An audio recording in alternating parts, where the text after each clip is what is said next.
అన్న దాని గురించి, నేను ఎట్టి రీతిగా రక్షింపబడినాను అన్న దాని గురించి వివరిస్తాను.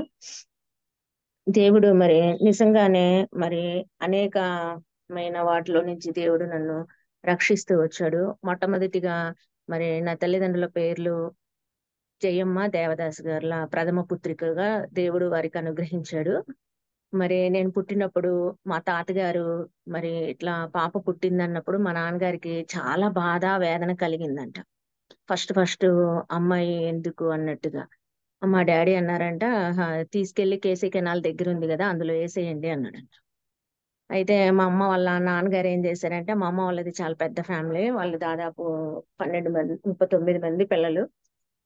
అట్లా పెద్ద ఫ్యామిలీ ఉండి మూలాన మా తాతగారు అనుకున్నారంట, సూర్యుడు ఉదయించేటప్పుడు పుట్టింది కాబట్టి తను ఉదయించేదిగానే ఉంటది. ఉదయకాలం సూర్యుడు వచ్చేటప్పుడు నేను పుట్టానని మా తాతగారు చెప్తూ వచ్చారనమాట. అట్లా మా నాన్నగారు మా ఇంకా కొన్ని రోజులు మా అమ్మగారిని తీసుకెళ్ళలేదంట ఇంటికి. ఎందుకంటే అమ్మాయి పుట్టిందన్న బాధతో. వాళ్ళ నాన్నగారేమో ఆయన military man, second world war చేశారనమాట. తర్వాత ఆయన పోలీస్ గా చేస్తూ వచ్చారు. ఇక మా వాళ్ళ నాన్నగారేమో ఎవరైతే ఏముంది ముందైతే తీసుకొస్తే మంచిది కదా ఇంటికి అన్నట్టుగా చెప్తూ వచ్చారంట. ఆయన మా నాన్నగారు ఒప్పుకోలేదు. కొన్ని రోజులు అట్లా గడిచిపోయింది. తర్వాత తీసుకొచ్చారు. ఇక మా తాతకేమో ఎప్పుడు బాధ ఉండేదంట మా అమ్మ వాళ్ళ నాన్నగారికి. ఎందుకంటే ఇష్టం లేదు కదా, మరి ఈ చిన్నమ్మాయిని ఏం చేస్తారు అట్లా భయపడేవాడంట. అట్లా అని ఎక్కువ పంపించడానికి ఇష్టపడేవాడు కాదనమాట. అయినప్పటికీ వాళ్ళ నాన్నగారు ఒప్పించి తీసుకొచ్చారు. ఇక మా డ్యాడీకి అనిపించేదంట ఎప్పుడు అంటే, మా డ్యాడీ నాకు కొంత ఊహ వచ్చినాక వీళ్ళు చెప్పడము, వాళ్ళ నాన్నగారు చెప్పడం అయితే మా అమ్మ వాళ్ళ నాన్నగారు, మా నాన్నగారు చెప్పడం అయితే తెలిసేవి నాకు. ఇట్లా మా నాన్న చాలా బాధపడేవాడంట. ఎందుకు ఫస్ట్ అమ్మాయి పుట్టింది, అబ్బాయి ఏంటి బాగుండు, మా అన్నయ్యకి కూడా ఫస్ట్ అమ్మాయే పుట్టింది, నాకు అమ్మాయి అని మా నాన్న అట్లా బాధపడేవాడంట. మా నాన్న వాళ్ళ అన్నయ్య ఎస్ఐగా చేసేవాడు అప్పట్లోనే. అని ఇక మా నాన్న బాగా ఫీల్ అయిపోయి ఇంకెక్కువ ఇష్టత చూపించేవాడు కాదనమాట. అట్లా మా బ్రదర్ పుట్టేదాకా కూడా మా నాన్నగారికి ఆ యొక్క ఇది రాలేదన్నమాట. ఇంకెక్కువ నేను మా నానమ్మోళ్ళ దగ్గర, మా అమ్మమ్మోళ్ళ దగ్గర ఎదుగుతూ వచ్చా కొంతకాలం వరకు. ఆ, మా బ్రదర్ పుట్టిన తర్వాత అప్పుడు అందరం ఒక చోట ఉండడం జరిగింది అనేది మా తెలుస్తూ వచ్చిందనమాట. అట్లా ఉన్న సమయాల్లో ఆ చిన్నతనంలో నుంచే నేను నాకు 3 ఇయర్స్ వచ్చిన తర్వాత నాకు బాగా ఊహ అంటే కొంచెం తెలిసిన తర్వాత నేను మా నాన్న వాళ్ళ నాన్నగారు వాళ్ళ ఇంట్లో ఉన్నానన్నమాట. ఉన్నప్పుడు ఆ టైంలో నాకు కొన్ని అప్పుడు నాలో మొదలైనాయి అన్నమాట. చిన్న చిన్న అనుమానాలు, చిన్న చిన్నవి ఆ చిన్న ఏజ్ లోనే. ఎందుకంటే మా నాన్నగారు వాళ్ళు ముగ్గురు, ఒక చెల్లి ఉండేది మా నాన్నగారికి. మా నాన్నగారు వాళ్ళ చెల్లి ఏం చేసేది, మా పెదనాన్నగారు వాళ్ళ అమ్మాయిని బాగా చూసేది అనమాట. అంటే ఇక్కడ కలర్ వ్యత్యాసం నాకు తెలిసొచ్చింది అనమాట. ఇంకా అట్లా అని నేను కొంచెం ఫీల్ అయ్యేదాన్ని గాని, నేనేది గూడా బయటికి షేర్ చేయలేని నిస్సహాయ స్థితి. చిన్నప్పటి నుంచి గూడా మనసులో బాధపడతా గాని, దాన్ని బయటికి వ్యక్తం చేయననమాట. అట్లా ఉన్న సమయాల్లో మా నాన్నగారు చాలా ప్రేమించేవాడనమాట. ఎందుకంటే నేను ఉదయాన్నే ఆయనతో పాటు లేసేదాన్ని గాబట్టి, ఆయన ఎక్కువగా అంటే ఎక్కువ తను ఏ విషయంలో అయినైనా సపోర్ట్‌గా ఉండేదనమాట. మాకు చాలా పెద్ద పాడి ఉండేది. పాలు తీయటానికొచ్చిన పని వాళ్ళతో గాని చాలా జాగ్రత్తగా ఆ చిన్న వయసులో వ్యవహరించేదాన్ననమాట. ఫస్ట్ పాలు పిండగానే నాన్నగారు ఏం చేసేవారంటే, ఒక పెద్ద గ్లాస్‌లో బాగా ఆ బెల్లమేసేసి, ఆ పాలు పోసి ఇచ్చేవాడు. ఆయన తాగేవాళ్ళు. ఆయన డ్యూటీకెళ్ళిపోవాలి కాబట్టి నాకు గూడా ఇచ్చేవాళ్ళనమాట. అట్లా అలవాటైపోయి అట్లా చేస్తూ ఉండేదాన్ని. కానీ ఎక్కువ శాతము కుటుంబ ప్రార్థనలు ఈ ఇంట్లో జరిగేటివి, ఆ ఇంట్లో జరిగేటివి గాబట్టి కుటుంబ ప్రార్థనలో కూర్చున్నప్పుడు మా నాన్నగారోళ్ళ అమ్మగారు రాత్రి పడుకునేటప్పుడు ఒక పాట పాడేదన్నమాట. గేటు వద్ద దేవదూతల ఘాటుయున్నది. దాన్ని దాటలేక దయ్యాల గుంపు రాలేకయున్నది. కావలి గల విశ్వాసి కలత పడకుమి మదిని కలత పడకుమి అనే పాట పాడి అంటే మమ్మల్ని పడుకోబెట్టేదన్నమాట అట్లా పాడి. ఆ పాట పాడుతున్నంత సేపు చాలా బావుండేది. కానీ దాని భావం అయితే నాకు తెలిసేది గాదు గాబట్టి దాన్ని పెద్దగా పట్టించుకునేదాన్ని గాదనమాట. అట్లా ఎదుగుతున్న సమయాల్లో మరి చర్చికి చిన్న వయసు నుంచి కూడా పక్కన మందిరం ఉండేది కాబట్టి ఒక చిన్న టవల్ తీసుకొని ఎవరొచ్చినా రాకపోయినా నేను వెళ్ళిపోయేదాన్ని ఆ పక్కన మందిరానికి అనమాట. ఇక్కడ నానమ్మ వాళ్ళ ఇంటి దగ్గర ఉన్నంత వరకు. అమ్మమ్మ వాళ్ళ ఇంటి దగ్గరికి వెళ్తే చాలా దూరం ఉండేది, వెళ్ళేదాన్ని కాదనమాట. ఎప్పుడు వెళ్ళేదాన్ని అంటే అమ్మమ్మోళ్ళు ఎవరైనా వస్తే, లేకపోతే ఎవరైనా వెళ్తుంటే ఇంట్లో అప్పుడు వెళ్ళేదాన్ని. ఇక్కడ మాత్రం ఎవరొచ్చినా రాకపోయినా వెళ్ళిపోయి పక్కనే మందిరం కాబట్టి కూర్చునేదాన్ని అనమాట. అట్లా ఉంటున్న సమయాల్లో అట్లా చిన్నగా ఎదుగుతూ వస్తున్నాను. ఇది అప్పుడు మా అమ్మ ఇంకా చిన్నగా అందరూ ఒకే చోట ఉండేసరికి మా అమ్మ ఏం చేసిందంటే కుటుంబ ప్రార్థన చేయడం మాకు నేర్పిస్తూ వచ్చిందనమాట. అట్లా ఫస్ట్ క్లాస్‌కొచ్చిన తర్వాత నేను మా మమ్మీ వాళ్ళ దగ్గరికెళ్ళడం జరిగింది ఇంక కర్నూలు. అక్కడికొచ్చేసిన తర్వాత ఇంకా అందరూ కొంత ఫ్యామిలీలన్నీ కూడా అందరూ మా నాన్న వాళ్ళ నాన్నగారు వాళ్ళందరూ కలిసి ఉండేవాళ్ళు.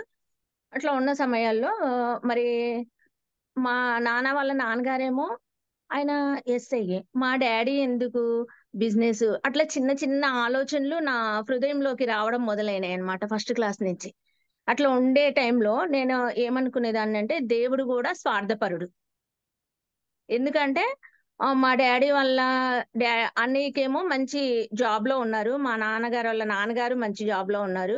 మా నాన్నగారు ఏంది బిజినెస్ అన్నట్టుగా ఆ ఆలోచనతో మొదలైన నా యొక్క జీవితంలో ఆ ఫస్ట్ క్లాస్ నుంచి ఆ పునాది పడింది. సెకండ్ క్లాస్‌కొచ్చేసరికి మా అమ్మ ఏం చేసేదంటే కుటుంబ ప్రార్థన లేకుండా అన్నం పెట్టేది కాదనమాట మాకు.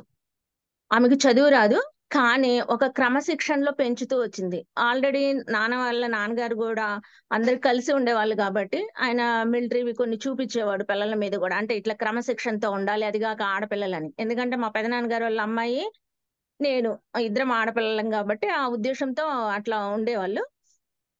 అట్లా క్రమశిక్షణతో పెంచుతున్న సమయాల్లో నాకు సెకండ్ క్లాస్‌కొచ్చిన తర్వాత ఆ వాక్యము యెహోవా నా కాపరి నాకు లేమి కలగదు అన్న వాక్యం మాత్రం బాగా బట్టి కొట్టి ఉండేదాన్ననమాట. మా అమ్మ కుటుంబ ప్రార్థన చెయ్యంది అన్నం పెట్టదు కాబట్టి నేనేం చేసేదాన్నంటే యెహోవా నా కాపరి అని చదివితే తొందరగా అయిపోద్దని అది చదివేసేదాన్ని. మా అమ్మ అనేది బైబిల్ చూస్తే ఇంత లావుంది. నువ్వు మాత్రం అది చదువుతున్నావేంది? రోజంతా అదే ఉంటది ఆ వాక్యము. చర్చిలోనేమో అన్ని మంచి మంచి వాక్యాలు చెప్తారు. నువ్వేం చేస్తావు? అట్లా చదవకూడదు అంటే అదే నిజంగా నేను ఆ రోజు చాలా సిగ్గుపడినానండి. అరే! ఆమెకు చదువు రాకపోయినా నేను చదివే వాక్యాన్ని రోజు గమనిస్తుంది. నన్ను హెచ్చరించిందని. ఆ రోజు నుంచి ఈ రోజు వరకు కూడా ఆ విధంగా చదవడం మానేశా నేను. దేవుని వాక్యం ఎలా చదవాలనో తను నేర్పిస్తూ వచ్చిందనమాట. అట్లుంటున్న సమయాల్లో నా హృదయంలో ఎప్పుడూ ఆలోచన. ఎందుకు? దేవుడు వాళ్ళకి మంచిగిచ్చాడు. మాకెందుకిట్లిచ్చాడు? ఆ ఆలోచన ఎప్పుడూ ఒక పురుగులాగా నా మైండ్‌లో తొలుస్తూ వచ్చేదనమాట. ఏ విధంగానైనా నేను కష్టపడి చదవాలి. వాళ్ళెట్లా ఉన్నారో హ్మ్, మా ఇల్లు గూడా అలా ఉండాలి. అందరం కలిసే ఉండేది మళ్ళీ. కానీ వాళ్ళు చూపిచ్చే వ్యత్యాసాన్ని బట్టి నా హృదయంలో చిన్నప్పటి నుంచి అట్లా ఉండేదనమాట. అని ఇహ మా అమ్మ ఎప్పుడు తెల్లవారుజామున లేసి ప్రార్థన చేస్తా ఉండేది. ఈమెకు నిద్ర రాకనో, మళ్ళీ లేకపోతే అంటే ఉన్న పరిస్థితులను బట్టో, మరి లేకపోతే ఆ పనుల భారాన్ని బట్టో తను అట్లా చేస్తుందని అనుకునేదాన్ని గానీ, ఆ ప్రార్థన యొక్క విలువ ఏంటి అనేది మా జీవితాల్లో చూస్తూ వచ్చినప్పుడు చాలా ఆశ్చర్యం అనిపించిందనమాట. అట్లా నేను ఫోర్త్ క్లాస్‌కొచ్చిన తర్వాత ఫోర్త్ ఫోర్త్ అయిపోయే ముందు మా అమ్మకి చాలా బాలేకుండా అయిపోయిందనమాట.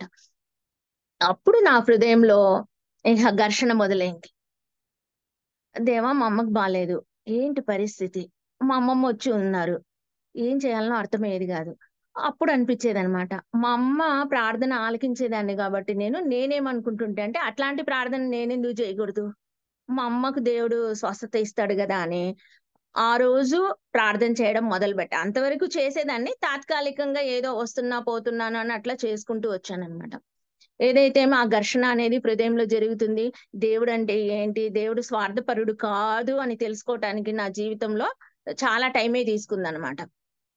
అట్లా ఉన్న సమయాల్లో నేను అట్లే చదువుతూ ఉన్నాను. సిక్స్త్ క్లాస్‌కొచ్చినంక అప్పుడు కరపత్రికలు చాలా తక్కువనమాట. యెరూషలేం నుంచి మన హెబ్రోన్ నుంచి వచ్చిన కొన్ని మాత్రమే డిస్ట్రిబ్యూషన్ చేసేవాళ్ళము. మేము బెరియన్ బైబుల్ ఫెలోషిప్ అని ఆ చర్చికి మా మమ్మీ తీసుకెళ్ళేదనమాట.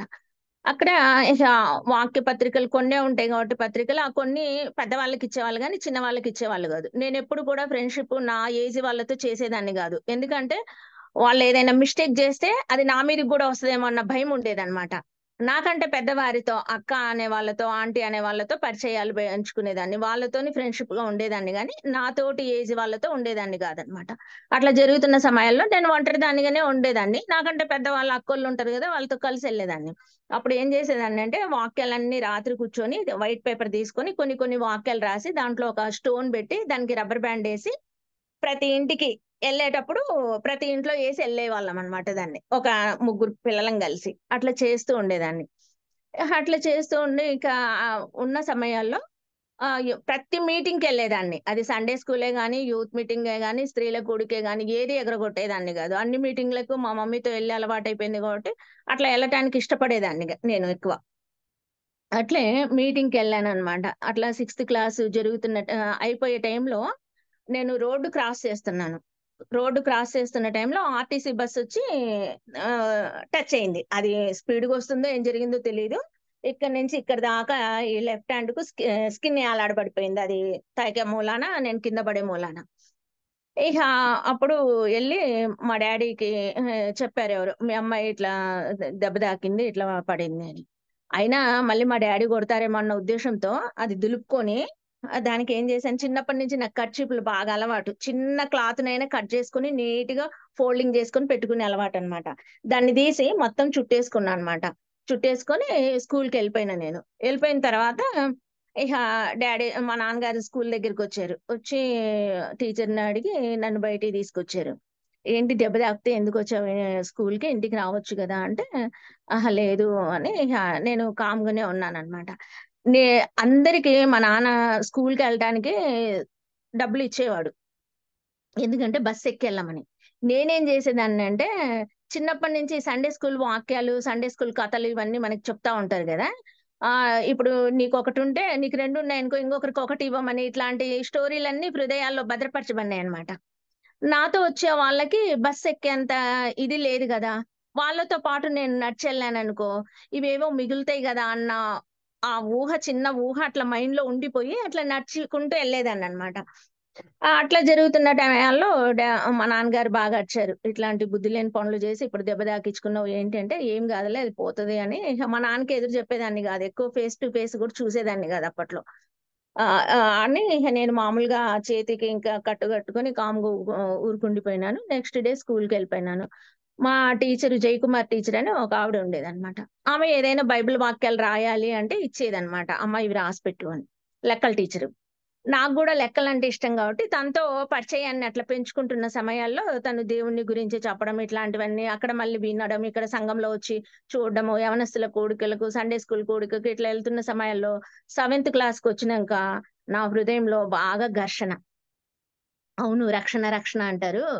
నేనేం తప్పిదం జేసినా నాకు సినిమా హాల్ ఎట్లుంటదో తెలీదు. నా ఫ్రెండ్స్ యొక్క బలపాలు, పెన్సిల్లు ఇట్లాంటివేవి నేను ముట్టుకోలేదు. తర్వాత ఎవరితో అబద్ధం ఆడను. ఇంకేంటి రక్షణ? అన్నీ మంచిగానే ఉన్నాయి గదా! రక్షింపబడాలి అంటారేంటి అని అనుకోని అట్లా యూత్ మీటింగ్‌కెళ్ళాను. ఆ రోజు వాక్యం అదే.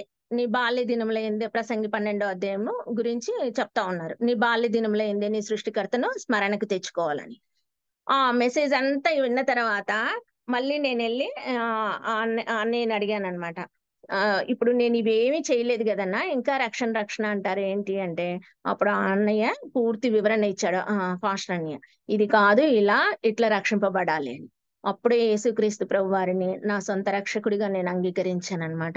అంగీకరించి ఆ సెవెంత్ క్లాస్‌లో బాప్టిజం కొరకు సిద్ధపడితే చిన్న ఏజ్ గదా! నువ్వు రక్షింపబడినంక నువ్వు 10థ్ క్లాస్ అట్లా వచ్చినంక నీ మైండ్ సెట్ మారితే ఏం జేస్తావు? ఈ 3 ఇయర్స్ వాకింగ్ గూడా విను నువ్వు బాగా అని చెప్తూ వచ్చారు. ఈ సువర్ణమ్మ ఆంటీ అని టీచర్ తను కూడా. తను స్త్రీల కూడిక నడిపించేది గాబట్టి, ఆ ఆంటీకి అప్పజెప్పారు. కొంత తనని షైన్ అప్ చేయండి. మరి తను బాప్టిజం తీసుకోవాలనుకుంటుంది అంటే, ఆ ఆంటీ చెప్తూ వచ్చిందనమాట. బాప్టిజం తీసుకుంటే ఇట్లాంటి శ్రమలు ఎదుర్కోవాల్సిందొస్తది. ఇట్లా ఉంటాయి పరిస్థితులు ఇలా ఉంటాయి, ఇలా ఉంటాయని అన్నీ చెప్పుకుంటూ వచ్చింది. ఏదేమైనప్పటికి గూడా నేను ఎందులో వెనకడుగు వేయగూడదనేది నా యొక్క ఉద్దేశ్యం అన్నమాట. ప్రతిదీ ప్రార్థనా పూర్వకంగా ముందుకెళ్ళాలని ఆ సమయంలో ఇంకా మా డ్యాడీ మంచి బిజినెస్ కూడా ఆ టైంలో దెబ్బతినటానికి కారణమైతూ వచ్చిందనమాట. మంచి బిజినెస్‌లో తను ఉన్నప్పుడు నిజంగా మరి ప్రతిది కూడా ఆయన అంత ఇదిలో ఉన్నా కూడా దేవుని మందిరంలో పని చేసిన వాడు ఎప్పుడూ ఆ పని వ్యర్థం కాదనేది నా జీవితంలో దేవుడు నెరవేరుస్తూ వచ్చాడనమాట. అట్టి స్థితిలో నేను మందిరంను తుడవటానికి వెళ్తున్నప్పుడు నాన్నతో అనేవాళ్ళంట, ఏంటి దేవదాసు గారు, మీ అమ్మాయి వెళ్తుంది కదా ఇట్లా మందిరం దూడ్చడానికి అట్లా అంటే, ఎవరు చెప్పినా వినదు ఆ అమ్మాయి, ఇంకా అంతే, ఆ అమ్మాయిని అయితే మేము మార్చలేము, ఇంకా ఆవిడ ఆ పాప అంతే, ఇంకా నువ్వు చెప్పినా వినదు నేను చెప్పినా వినదు అంటే, స్కూల్కి కూడా నడుచుకుంటూ వెళ్తుంది ఇంత దూరం నుంచి, అవసరమా, డబ్బులు ఇవ్వవా నువ్వు అంటే, ఎందుకు ఇవ్వను, ఇస్తా, అయినా ఆ అమ్మాయి నడిచి వెళ్ళొద్ది. నేను సెవెంత్ క్లాస్ నుంచి మా డాడీ బిజినెస్ కాబట్టి ఏ ప్రాంతాలకు వెళ్ళినప్పుడల్లా అక్కడి నుంచి కొత్త కొత్త న్యూ క్లాతులు మేము వేసిన డ్రెస్ ఇంకొకరు వేయకూడదు అట్లాంటి క్లాతులు తెచ్చే టైంలో నేను చాలా సందిగ్ధతతో ఉండేదాన్ని అనమాట. రెండు ఉన్నప్పుడు ఒకటి దేవుడు ఇవ్వమన్నాడు కదా, ఒకటి ఇవ్వాలి, అది కూడా ఎవరిని ఎంచుకునేదాన్ని అంటే ఈ వెనకబడిన ప్రాంతాలు ఉంటాయి కదా, ఈ ఎస్టీ హాస్టల్స్ ఉంటాయి అన్నమాట. అట్లా దానిలలో ఒక లంబాడి అమ్మాయి నా క్లాస్మేట్. అయితే ఆ అమ్మాయి ఫ్రెండ్ అయినప్పుడు మా అమ్మను, మా నాన్న బాగా భయపిచ్చారు నన్ను. "నువ్వు వాళ్ళతో ఫ్రెండ్‌షిప్ చేస్తున్నావు. ఎట్లుంటదో తెలుసా పరిస్థితి" అన్నప్పుడు నేనన్నాను, నేను అమ్మతో అన్నాను. నాన్నతో ధైర్యంగా మాట్లాడలేను గాబట్టి, మా అమ్మతో అంటూ వచ్చాను. "అమ్మ, ప్రతి మనిషిని దేవుడే గదా సృష్టించింది. అట్లా ఎందుకు అనుకోవాలి? నాకెందుకో నచ్చారు. నేను జేశాను ఫ్రెండ్‌షిప్" అని. మా నాన్న ఏమన్నాడంటే, "సరే ఇప్పుడు ఫ్రెండ్‌షిప్ అంటది. రేపు క్రిస్మస్‌కి తెచ్చిన బట్టలు గూడా ఒక డ్రెస్ తీసి ఆ పాపకిస్తది చూడు ఈ పాప" అని మా అమ్మతో చెప్తే, "ఆహా! అట్లా చెయ్యదులే" అని అన్నాడంట. అనింది మా అమ్మ. "అహా! లేదు లేదు, ఆ అమ్మాయి చిన్నప్పటి నుంచి చూస్తున్నా గదా! తను ఆ పనే చేస్తది" అన్నాక, ఆ డ్రెస్ టైలర్ దగ్గరెళ్లి ఇచ్చి రమ్మన్నారు. నాకంటే ఆ అమ్మాయి చాలా బొద్దుగా ఉండేది. నేను కొంచెం సన్నగా ఉండేదాన్ని. నేనేం చేసినా మా డ్యాడీ డ్రెస్ ఇచ్చొచ్చినంక, అంటే ఇంక అప్పటినుంచి మొదలైందనమాట నాకు దేవుడితో అంటే సంబంధం దేవునితో ఎలా ఉండాలనేది. ఆ డ్రెస్ ఇచ్చొచ్చిన తర్వాత నేను ఆ టైలర్‌కి చెప్పాననమాట. అంకుల్, ఒక డ్రెస్ మాత్రమే నా సైజ్ కుట్టు. ఇంకో డ్రెస్‌కి వేరే వాళ్ళొస్తారు. వాళ్ళ సైజ్ కుట్టాలి అని చెప్పినప్పుడు, సరే అని ఆయన కుట్టే ముందు మా నాన్నగారికి చెప్పారు. ఇట్లా మీ అమ్మాయి వచ్చి ఇట్లా చెప్పిపోయింది అంటే, ఇంటికెళ్ళి మా అమ్మతో చెప్పాడు. చెప్పాను గదా నేను, ఆ అమ్మాయి ఇట్లా చేస్తది అని. సరే అని మా అమ్మ స్కూల్ నుంచి వచ్చిన తర్వాత చెప్పొచ్చులే అన్న ఉద్దేశంతో ఉంది కాబోలు రాగానే చెప్పింది. "ఎందుకిట్లా చేశావంటే, మరి నన్నెందుకు చర్చికి తీసుకెళ్లారు చిన్నప్పటి నుంచి? మరి వాక్యం ఇట్లా చెప్తుంది గదా! సండే స్కూల్‌లో గూడా ఇట్లా చెప్పారు. మీకేదైనా ఉందనుకో పక్కన వాళ్ళు చూస్తున్నప్పుడు వాళ్ళకివ్వాలని అని సండే స్కూల్‌లో గూడా చెప్తూ వచ్చారు గాబట్టి, నేనిస్తాను. నాకు డ్రెస్ లేకపోయినా బాధ లేదు. నేను ఆ అమ్మాయికైతే డ్రెస్ ఇస్తానని" వాదన నాకు మా అమ్మగారికి. అయితే మా అమ్మ అనింది, "ఈ పిల్ల మొండిది, ఇంక వినదని" మా నాన్నగారిని ఎట్లో ఒప్పించేసింది. "నాకు తెలీదు మీరేం జేస్తారో, నేనైతే ఒక డ్రెస్ ఇస్తాను. లేదా నాకు క్రిస్మస్‌కి మీరు ఇవ్వకపోయినా బాధ లేదన్నట్టుగా" నేను డిసైడ్ అయిపోయి ఆ డ్రెస్ ఆ అమ్మాయికి అప్పజెప్పేసాను. అప్పజెప్పాను గానీ ఒక కండిషన్ బెట్టాను ఆ అమ్మాయికి గూడా. ఏం బెట్టాను, "నేను నీకు డ్రెస్ ఎందుకిస్తున్నానో దెలుసా?" అంటే నాకు ఆత్మల్ని రక్షించడం తెలీదు. దేవునిలోకి ఒక ఆత్మని రక్షిస్తే దేవదూతలు సంతోషిస్తారంటే, అప్పుడు చిన్నప్పుడు ఒక ఆశ అన్నమాట. సండే స్కూల్‌లో గూడా ఫస్ట్ ప్రైజ్ నాకు రావాలి. సెకండ్ ప్రైజ్ మా తమ్ముడికి రావాలి. వాడికి రాలేదంటే ఇంటికెళ్ళినంక ఏడ్చేదాన్ని. ఎందుకు నువ్వు తెచ్చుకోలేదు? ఎందుకు నువ్వు తెచ్చుకోలేదని. ఆ ఉద్దేశ్యంతో ఆ విధానం తెలీదు గాబట్టి నేను అట్లా అనుకోని ఇంకా నేను ఒక ఆత్మనైనా ప్రభు దగ్గరికి నడిపించిన దాన్నయితాను గదా అని ఆ అమ్మాయికి ఒక కండిషన్ బెట్టా. "నువ్వు మందిరానికి రావాలి. అట్లయితేనే నీకు ఈ డ్రెస్ ఇస్తానని." సరే, ఆ అమ్మాయి ఒప్పుకుంది మందిరానికి రావటానికి. అట్లా చిన్నగా దేవుని గురించి చెప్పడమైతేమి, రక్షణ అనుభవంలోకి రావటానికి ఇట్లాంటివన్నీ నాకు కారణమైతూ వచ్చాయన్నమాట. అట్లా ఉన్న తర్వాత నేను బాప్టిజం తీసుకున్నాను. ఎట్లయితే వాళ్ళని ఒప్పించి పాస్టర్ గారోళ్ళని ఒప్పించి నాకు ఇవ్వాల్సిందే అంటే, తప్పిపోతే ఏంటి అంటే, తప్పిపోను, నాకట్లాంటి ఆలోచనలు గూడా లేవు అన్న వాగ్వివాదం జరిగిన తర్వాత మా అమ్మగారికి, మా నాన్నగారికి అన్న వాళ్ళు తెలియజేసి బాప్టిజానికి ప్రిపేర్ చేసి బాప్టిజం ఇచ్చారు. అప్పుడు మొదలైందండి ఇంకా. బాప్టిజం తీసుకున్నాంక దేవుడు ఎట్టి రీతిగా ఎట్లాంటి శ్రమల గుండా నేను బాప్టిజం తీసుకునే రోజు నేనేం ప్రార్థన చేశానంటే, దేవా, నేను ప్రతిరోజు పరిశుద్ధంగా ఉండాలంటే నువ్వు నన్ను పరీక్షించి, పరిశీలిస్తూ నన్ను శుద్ధ సువర్ణంగా మార్చు. అంతేగాని ఏ పాపం నన్ను అంటుకోకూడదు. లోకంలో ఉండేటివి ఏవి నా దగ్గరికి రాకూడదు అన్న ఆ తెలిసి తెలియని ప్రార్థన నా జీవితంలో ఒక ఆయుధంగా అయితూ వచ్చిందనమాట. అప్పటినుంచి దేవుడు ప్రతి పరీక్ష, పరిశోధన గుండా నన్ను తీసుకెళ్తూ వచ్చాడు. అట్లాంటి సమయాల్లో ఆహా! ఆ చిన్న వయసులోనే మళ్ళీ మా మదర్‌కి బాలేకుండా అవ్వడము, నా ఎడ్యుకేషన్ అంతా ప్రైవేట్‌గా చదవడం అయితుంది. ఎందుకంటే అందరం స్కూల్‌కెళ్తే మా అమ్మని చూసేవాళ్ళు లేరు. అట్లాంటి పరిస్థితుల్లో మరి చాలా క్లిష్ట పరిస్థితుల్లో ఎదుర్కొంటున్న సమయాల్లో మరి మే నేనొక్కదాన్ని డ్రాప్ అయిపోవడం నాకిష్టం లేదు. మరి నేను చదువుకోవాలి ఎలాగైనా. ఈ షాప్‌లో పనిచేసే వర్కర్స్‌ని ఎవరినైనా ఇంట్లో పెట్టమంటే డ్యాడీ ఒప్పుకోలేదు. "వద్దు అట్లా" అనేసి ఇహ నేను ప్రైవేట్‌గా చదువుకోవటానికి ఇష్టపడ్డాను. ఇంకా మా మమ్మీని చూసుకోవాలి గాబట్టి. ఎట్లైనా మా అమ్మ కావాలి మాకు అన్న ఉద్దేశ్యంతో నేనట్లా ఉండిపోయాననమాట. అట్లా ప్రైవేట్‌గా చదువుకుంటూ నా 10థ్ క్లాస్ అయిపోయినప్పటి నుంచి నేనన్నీ కూడా ప్రైవేట్‌గా చదువుకుంటూ వచ్చాను. అంటే సాటర్‌డే, సండే కాలేజీలుంటాయి. వాటికెళ్ళేదాన్ని. అట్లాంటి సమయాల్లో దేవుడిని నమ్ముకున్నాక ఇంక అప్పటినుంచి మొదలైంది ప్రార్థనా జీవితము అనేది గూడా. ఇహ మా అమ్మకెప్పుడు సిక్ అవ్వడము, ప్రార్థన చేయడము ఇట్లాంటివన్నీ జరుగుతున్న సమయాల్లో నా చిన్న వయసు నుంచి గూడా దేవుడు మలుస్తూ వచ్చాడు. ఆ ప్రార్థనా జీవితాన్ని నాకు అనుగ్రహిస్తూ వచ్చాడు. చర్చిలో సహవాసంలో ఆంటీ వాళ్ళతో కలిసి పరిచర్యలో పాల్గొనేదాన్ని. ఆ చిన్న వయసులోనే అన్నీ అట్లా సాగుతున్న సమయాల్లో మా డ్యాడీ బిజినెస్ గూడా దెబ్బతింటూ వచ్చిందనమాట. ఎప్పుడైతే మా డ్యాడీ బిజినెస్ దెబ్బతింటూ వచ్చిందో, అప్పుడు అసలైన ప్రాబ్లమ్స్ ఫేస్ చేశాము.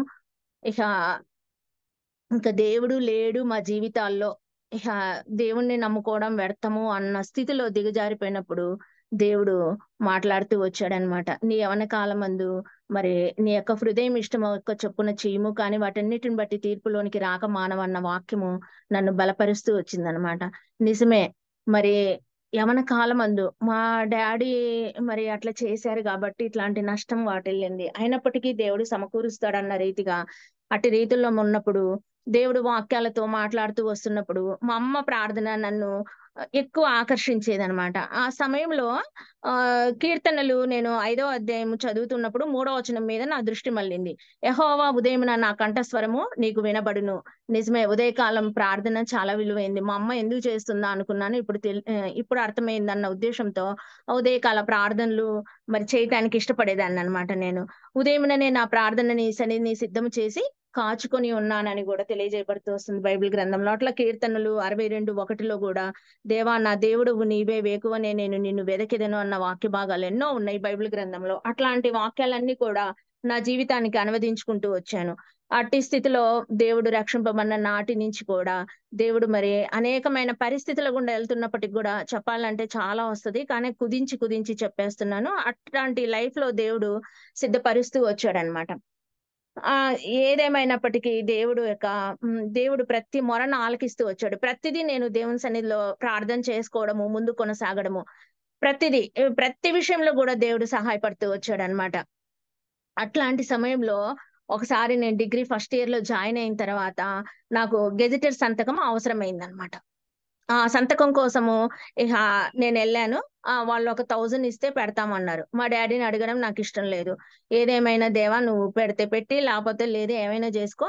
మందిరానికెళ్ళి ఎవరినో ఒకరిని అడిగి చెయ్యొచ్చులే అన్నట్టుగా నేను దాన్ని వదిలేసాను. పెద్దగా పట్టించుకోలేదు. ఇక ఇంటికొచ్చిన తర్వాత మాత్రం తపన. అది కంపల్సరీ కావాలా. ఆ సిగ్నేచర్ కావాలి నాకు. మా బ్రదర్‌కిచ్చి పంపించాను. దీని మీద ఇట్లా సిగ్నేచర్ పెట్టాలనంట. మరి కావాలి కదా నాకు అంటే, మా బ్రదర్ ఇంకెక్కడ పెట్టించుకొచ్చాడు. కానీ నా హృదయంలో మాత్రం అది పోలేదు. దేవా నన్ను ఏ విధంగానైనా ఆ సిగ్నేచర్ యొక్క వాల్యూ నాకర్థమైంది గాబట్టి, అట్లాంటి స్థితిలోకి నన్ను తీసుకెళ్ళు అని ప్రార్థన చేసేదాన్ని.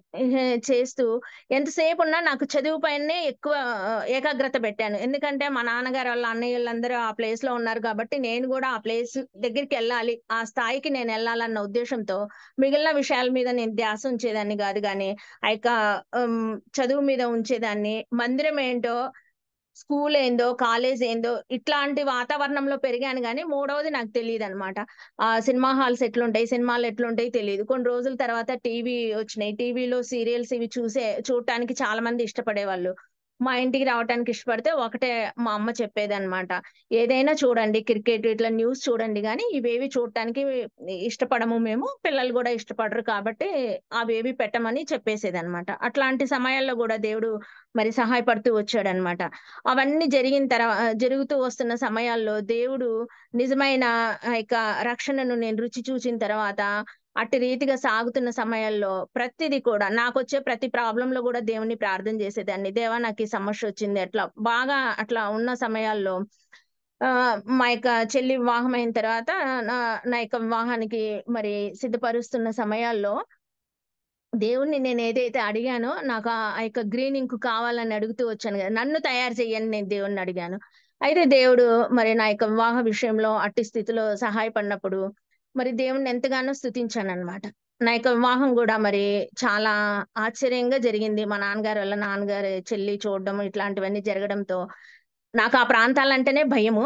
మాదెక్కడో కర్నూలు, విజయవాడ ఎక్కడో. చాలా భయపడేదాన్ని. "వద్దు నాన్న నేనంత దూరం ఎళ్ళలేను. నాకొద్దు నేనెట్లైనా ఒక మంచి ఆహ్, నాకు ఫ్రీ సీట్‌లొచ్చినా గూడా మా డ్యాడీ నర్సింగ్ గాని వీటికి పంపియలేదనమాట.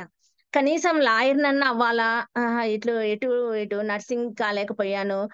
లేదా డాక్టర్ చదవటానికి అంత స్తోమత డ్యాడీ బిజినెస్ దెబ్బతినింది. నా ఎనక మళ్ళీ ఉన్నారు చెల్లి, తమ్ముళ్ళు. ఈ ఉద్దేశాలతో నేను కనీసం అదైనా చదవాలన్న దృక్పథం ఉండేది గాబట్టి, మా నాన్నగారికి ఆ విషయంలో ధైర్యంగా చెప్పగలిగిన. నాన్న మీరు ఏ సంబంధమైనా చూడండి గానీ, దేవుడిని నమ్మిన బిడ్డల్ని చూడండంతే. ఏవి గూడా లోకానుసారమైనటివి ఉండకూడదు నా యొక్క వివాహంలో. అది నాకిష్టము. నేను దేవుడిని ఎరిగాను గాబట్టి. అట్లయితేనే చూడండి, అట్లయితేనే సమ్మతిస్తాను. లేపోతే నేను చదువుకునేంత వరకు నాకేది వద్దు. నేను ఇట్లా చదువుకోవాలనుకుంటున్నానని మా అమ్మ, మా నాన్నకి తెలియజేసినప్పుడు, సరే అట్లాంటి వాళ్ళొచ్చినప్పుడే చూద్దాంలే అట్లా అన్న ఒక 2, 3 మంత్స్‌కే ఈ సంబంధం రావడం, చూడడం జరిగిందనమాట. మా చెల్లి వాళ్ళది చూసిన తర్వాత ఇంకేముందిలే మ్యారేజ్ లైఫ్ అంటే గూడా ఇట్లా ఉంటది గదా! అనుకున్నాను. కానీ మ్యారేజ్ లైఫ్‌లో అసలైన విధి విధానాన్ని నేను ఇంకా దేవుడి మీద ఎట్టి రీతిగా ఆధారపడాలనో దేవుడు నేర్పిస్తూ వచ్చాడనమాట. అట్లున్న సమయాల్లో వివాహమైంది ఎక్కడో దూర ప్రాంతాలు మరి అంటారు గదా! ఏ ఎట్లా అని చెప్పాలనో తెలీదు గాని నాకు. కష్టాలనేటివన్నీ కూడా ఆ టైంలో అంతవరకి పేరెంట్స్ మధ్య ఉండి వచ్చిన విధానం ఒకటైతే, ఇక్కడ కష్టాలలోకి ఇహ అడుగిడిగినా అనమాట. అప్పుడు నాకనిపిచ్చింది భలే ఏడ్చేదాన్ని. దేవా! నీ సన్నిధికి వెళ్ళటానికి నా మ్యారేజ్ కాగానే మా మామయ్య ఆల్రెడీ అప్పటికే చాలా పేషెంట్ ఆయన 3 ఇయర్స్ అయిందో ఏమైందో. ఇక పెళ్లి రోజు చనిపోతారంటే నేను ఆ రోజు ఒక ప్రార్థన చేశాను. దేవా! ఈరోజు చనిపోతే ఈ అమ్మాయి వచ్చింది కాబట్టి చనిపోయిందంటారు. అట్లాంటి సిట్యుయేషన్ తీసుకురావద్దు. నిజమైన విశ్వాసిని ఆవగింజంత విశ్వాసం ఉంటే కొండల్ని పెకలింప శక్తినిస్తానన్నావు. ఇదైతే నేను అడుగుతున్నా. ఇప్పుడైతే ఇట్లాంటివి జరగనీయద్దు ప్రభువా అని. ఇక చుట్టాలందరూ వచ్చేసారు ఆయన చనిపోతారని. నిజంగా దేవుడు ఆ కార్యాన్ని జరగనీయలేదు. ఆయన్ని భద్రపరిచాడు. విశ్వాసంలో ముందుకు కొనసాగటానికి కృపను అనుగ్రహిస్తూ వచ్చాడనమాట. అట్లాంటి సమయాల్లో దేవుడు సహాయపడుతూ వచ్చాడు. ప్రతిదీ కూడా ప్రార్థన ద్వారా ముందుకు కొనసాగటానికి దేవుడు కృపనిస్తూ వచ్చాడు. అట్లాంటి వివాహ జీవితంలో గూడా దేవుడు సహాయపడ్డాడు. అక్కడున్న ప్రాబ్లమ్స్‌ని ఎదుర్కోవటానికి గూడా దేవుడు సహాయపడుతూ ప్రార్థన పూర్వకంగా అక్కడ గూడా మరి యోబ్ అంకుల్ అని పాస్టర్ గారు ఉండేవాళ్ళు. ఆయన కూడా చాలా సపోర్ట్‌గా ఉంటూ మరి అన్ని విషయాల్లో మరి ప్రార్థనకి వెళ్ళే విషయంలోనైతేమి అన్ని విషయాల్లో దేవుడు సహాయం చేస్తూ వచ్చాడు. కుటుంబ పరిస్థితులను బట్టి టైం ఉండేది కాదు గానీ, వెళ్ళటానికి దేవుడైతే సమకూరుస్తూ వచ్చాడు.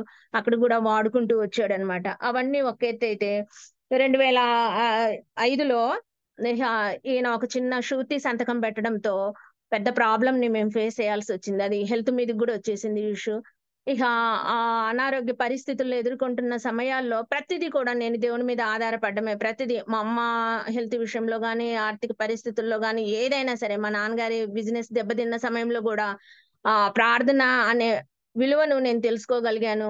అట్టి రీతిగా ప్రార్థించటానికి సామెతల గ్రంథం నా వివాహం అయిన తర్వాత సామెతల గ్రంథం నా మీద ఎక్కువ ప్రభావం చూపిస్తూ వచ్చింది. సోమరిగా ఉండగూడదు. సోమరితనం అనేది అసలు ఉండగూడదు జీవితంలో అనేది నేను నేర్చుకుంటూ వచ్చాను. చిన్నప్పటి నుంచి ఉన్నప్పటికీ ఇంకా అధికమైతూ వచ్చిందనమాట అది. అట్లాంటి స్థితిలో దేవుడు 2005లో మరి హెల్త్ ఇష్యూ వచ్చినప్పుడు అప్పుడు కూడా దేవుడిని ప్రార్థన చేశాను. 2010లో మాత్రము జూన్ 28వ తారీఖు నా జీవితంలో మరుపురాని జీవితం అది. ఇక్కడికి ట్రాన్స్‌ఫర్ అయ్యున్నాము. 2010 7లో మేము ట్రాన్స్‌ఫర్ అయినాం. 10లో మరి చాలా సివియర్‌గా మరి బ్రెయిన్ స్ట్రోక్, హార్ట్ స్ట్రోక్ ఒకేసారి వచ్చినాయి జైకర్‌కి. అది మాకు అర్థం గాలేదు. ఇహ ఆ సిట్యుయేషన్‌లో ఎట్లున్నానంటే, ఇక చిన్న పిల్లోడు చిన్నోడు కొంచెం చిన్నోడు, పెద్దోడు. దేవా! ఎందుకు ఈ పరిస్థితి నువ్వు అనుమతించావు? ఎంత నేను శ్రమ ద్వారా నన్ను శోధించి పరిశుద్ధంగా ఉంచమని ప్రార్థన చేసినప్పటికిని ఇట్లాంటి శ్రమల్ని అనుమతిస్తావా దేవా! అని నేను ప్రార్థిస్తూ వచ్చినప్పుడు, మరి అప్పటికి నేను ఇక్కడ ట్రాన్స్‌ఫర్ అయ్యి ఉన్నాం కాబట్టి ఏ మందిరానికెళ్ళాలా అనేదంతా చాలా గజిబిజిగా ఉండేది నాకు. సరే దేవుడు సమకూర్చాడు. 2010 అక్టోబరో, సెప్టెంబరో నేనిక్కడికి రావడం జరిగిందనమాట. అయితే ఆ సమయాల్లో ఎమర్జెన్సీ వార్డ్‌లో జైకర్‌ని ఉంచారు. ఇక నేను కూడా ఏం చేయాలనో అర్థం కాలేని పరిస్థితి. దూరంగా ఉండే వాళ్ళకందరికీ చెప్పండి అన్నప్పుడు ముందు వాళ్ళ బ్రదర్‌కి, వాళ్ళ మమ్మీకి చెప్పేసిన తర్వాత ఫోన్‌లు చేశారు. చేసిన తర్వాత నేనొకటే ప్రార్థన చేశాను. దేవా! అలనాడు ఆ రోజుల్లో నా చిన్న వయసులో మీరు వాగ్దానం చేస్తూ వచ్చారు. ప్రతి ప్రార్థన ఆలకిస్తూ వచ్చారు. ఈరోజు గూడా ఆలకిస్తావన్న విశ్వాసంతోనే మీతో సహవాసం చేస్తూ ఉన్నాను దేవా నేనని ప్రార్థిస్తూ వచ్చినప్పుడు దేవుడు ఆహ్, అర్ధరాత్రి అది 2 టైము కూర్చొనున్నాను ఎమర్జెన్సీ వార్డ్ ముందు. ఎప్పుడు పిలుస్తారా డాక్టర్స్ చూసేసొద్దామా అన్నట్టుగా. అయితే అక్కడ ఎమర్జెన్సీ వార్డ్‌కు బదులు భయపడకుము నేను నీ దేవుడను, దిగులు పడకుము నేను నీకు తోడై ఉన్నానన్నాడు. ఆ వాగ్దానాన్ని ఎత్తిపట్టి ప్రార్థన చేశాను. దేవా! నువ్వు వాగ్దానం ఇచ్చావు. ఏ విధంగా ఈయనను స్వస్థపరుస్తావో నాకు తెలీదని ప్రార్థన చేస్తూ వచ్చినప్పుడు 15 రోజులు ఐసీలో ఉన్నాడు. 17 రోజు తన్ని రూమ్‌కిచ్చినప్పుడు దేవుడిని నేనెంతగానో స్తుతించాననమాట. ఇట్లాంటి పరిస్థితులన్నిటిని కూడా అధిగమిస్తూ దేవుడు సహాయం చేస్తూ వచ్చాడు. తనదయిపోయిందనుకున్న సరికి మళ్ళీ 2 ఇయర్స్ గూడా గ్యాప్ రాలేదు. తర్వాత చిన్నోడికి లివర్‌కి దెబ్బ తాకి అప్పటికే సంఘంతో అనుబంధాన్ని కలిగి ఉన్నా కాబట్టి, ఆ సమయంలో ఇంత నిరాశ నేను పడలేదనమాట. చిన్న బాబుకు బ్యాట్ తాకేసి లివరు డ్యామేజ్ అయిపోయిందనమాట. ఓపెన్ అయిపోయింది. పైన, కింద మన వెంట్రుకంత మాత్రమే అతుక్కొనుందనమాట. అప్పుడు సంఘమంతా ప్రార్థించింది. అట్లాంటి సమయాల్లో దేవుడు సహాయపడుతూ వచ్చాడు. వాడిని కూడా ముట్టాడు. స్వస్థపరిచాడు. దాదాపు తన్ని ఇప్పటికి గూడా ఆ ప్రాబ్లమ్ అప్పుడప్పుడు ఫేస్ చేస్తుంటాడు. అయినప్పటికీ దేవుడి కృపనిస్తూ కాపాడుతూ వచ్చాడు. ఇవన్నీ ఒక ఎత్తు. సంఘంతో సహవాసం 2010లో మధ్యలో నుంచే మొదలైంది.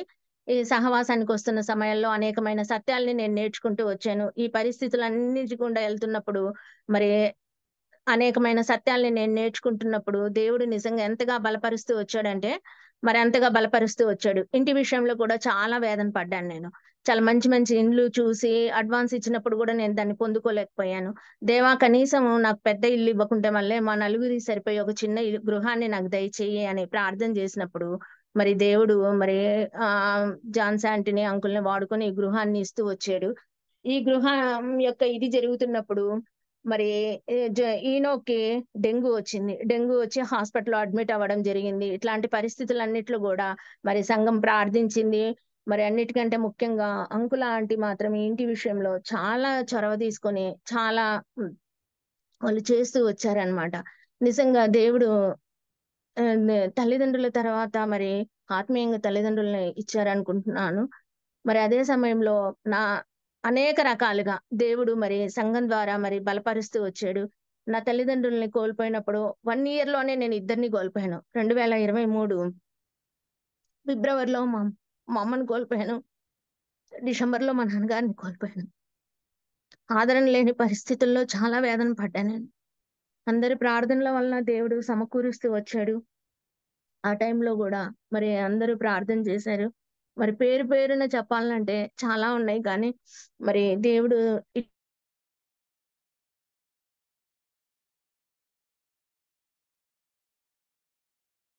రీతిగా సిద్ధపరుస్తూ వచ్చాడనమాట. అన్ని విషయాల్లో దేవుడు కృప చూపిస్తూ వచ్చాడు. మరి మా మదర్ చనిపోయిన సమయంలో కూడా చాలా అంటే చాలా వేదనకు గురైనప్పుడు ఆంటీ వాళ్ళందరూ కూడా మరి ఆహ్, అందరూ కూడా మరి ప్రార్థిస్తూ వచ్చారు. మరి నాన్నగారు చనిపోయినప్పుడు మాత్రం అట్లాంటి వేదనను ఎదుర్కోకూడదని ప్రార్థన చేశాను. చాలా స్థిరంగా ఉండాలి ప్రభువులో అని ప్రార్థిస్తున్నప్పుడు అట్లాంటి ధైర్యాన్ని, విశ్వాసాన్ని కూడా దేవుడిస్తూ వచ్చాడు.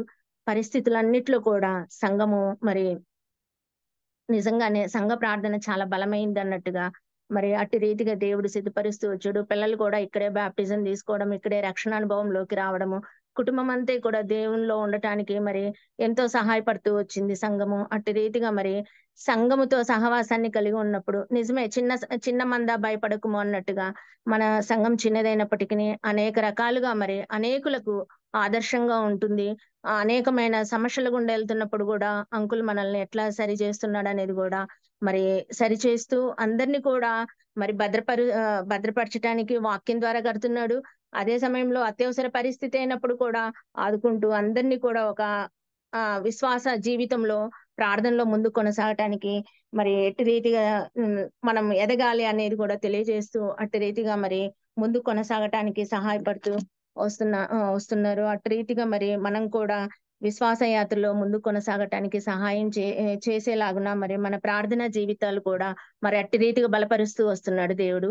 మరి నా జీవితంలో దేవుడు ఇట్టి రీతిగా చేసి ఈ గృహం విషయంలో కూడా సహాయపడి ఆత్మీయ జీవితంలో అంతకంతకు వర్ధిల్లటానికి దేవుడు సహాయపడుతూ వస్తున్నాడు. నాకు చాలా ఆశలుంటాయి.